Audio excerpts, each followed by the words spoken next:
The number one question I get asked almost every single day is, when is the cheapest time to replace your roof? Is it spring? Is it fall? Is it winter? Is it the summer season?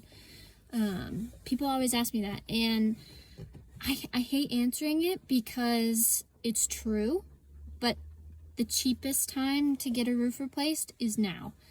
I can show you letters and emails from the suppliers in the last 2 years of price increase after price increase after price increase on materials.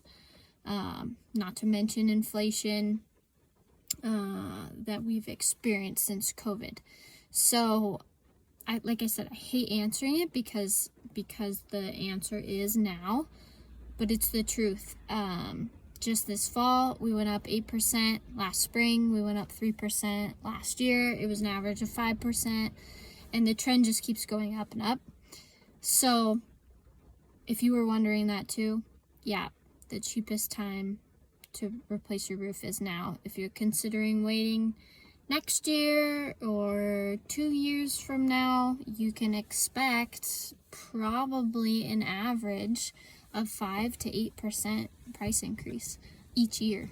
Depending on the size of your house, that can be anywhere from $2,000 to $8,000, which is not chump change. That's a lot of money that you don't necessarily want to spend on your roof. So,